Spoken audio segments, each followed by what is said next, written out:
Welcome to CBS 60 Minutes. I'm Amy Poehler. And I'm Tina Fey. Tonight's special is ANWR Drilling.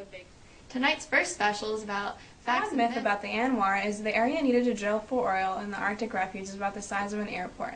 Fact, according to the U.S. Geological Survey, oil in the refuge is not considered continental in one large reservoir within a 2,000 area, but is spread across the 1.5-acre coastal plain in more than 30 small deposits. One more fact is even if the 2,000 acres were contiguous, such an area could cover a lot of ground. For example, the 12-lane wide New Jersey Turnpike, which stretches for more than 100 miles across the state, covers only 1,773 acres.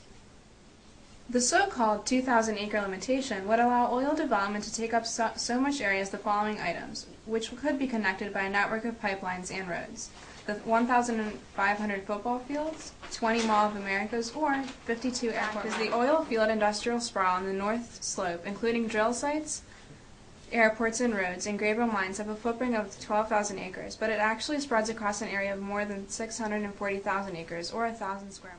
Another myth, the House bill would open only 2,000 acres of the Arctic refuge coastal plain to oil and gas leasing, exploration, development, and product activities. One fact, the 2,000-acre limitation would not require the 2,000-acre production and support facilities, but in one compact contiguous area. As with the north slope of the fields west of the Arctic refugee development could be spread over a large area. The 2,000-acre limitation only addresses surface acreage covered by production and support facilities. In other words, it only includes the area where oil facilities actually touch the ground. Another fact is that the 2,000-acre limitation will not cover seismic or other exploration activities, which have significantly degraded the Arctic environment west of the coastal plain. Another fact is the House bill will open the entire 1.5-acre coastal plain of the Arctic refuge to oil, gas, and leading exploration, possibly accepting as much as 45,000 acres from leasing at Interior Secretary Gail Norton's discretion. Drilling proponents claim that this expectation would allow Norton to protect sensitive areas on the coastal plain, but 45,000 across, representing only 3% of the area. The 2,000-acre limitation would not include gravel mines or roads. The House's limitation would allow for 20 oil fields the size of the 100-acre Ale Plain oil field west of Proho Bay, which required a 150-acre gravel mine and 3 miles of roads. More roads are planned. Meanwhile, oil companies in the North Slope oil fields excavated gravel from mines that stretch over 2,000 acres and then covered 1,000 acres of tundra with gravel of roads, drilling pads, and building foundations. Development would affect areas well beyond the boundaries of roads, pads, and other facilities. The journal Science reported in the late 1980s that the cumulative impact of oil exploration and development has indirectly affected more tundra than what was directly filled or excavated. Most recently, biologists found that decreased caribou calved with a 2.5-mile zone of pipelines and roads show that the extent of avoidance greatly exceeds the physical footprint of an oil field complex. Now we're going to go over to Sarah Palin for the Republican View. Hello, my name is Sarah Palin. The current federal moratorium on the outer continental shelf stands in the way of energy exploration and production.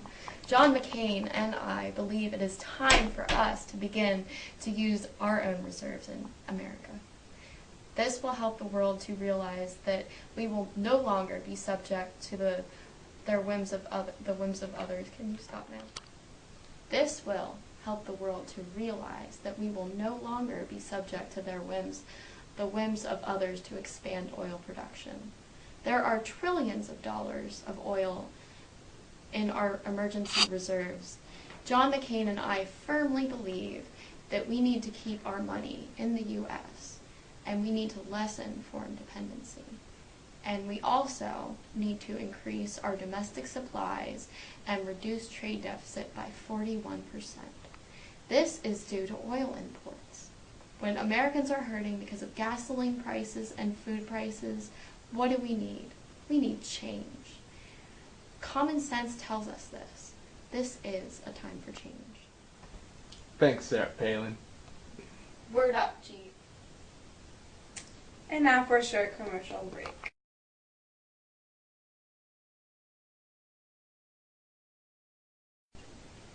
I'm busting through the gates of a puppy mill. Let us explore the puppy mill and its utmost evil.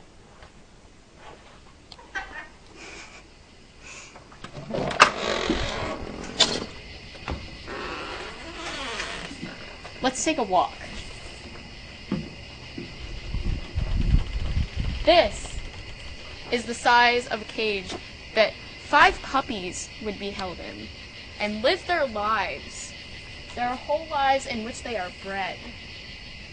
These puppies are abused and given a lot of bad foods, and they don't live their lives happily, and they don't have families to love them. This is why we need to stop puppy mills. There are 4 puppy mill states, and one of them is Pennsylvania. And there needs to be laws against these puppy mills. This is an actual puppy mill right here. This is disgusting. Look at these awful places that these puppies live. They are barely fed any food. Together we can stop these puppy mills. Please call now to 1-800-SAVE-THE-PUPPIES. Together we can give all of these needing puppies a home. Tia, are you pumped? Yeah! Let's work out! 1, 2, 20, 3, 45, 4, 72. 5.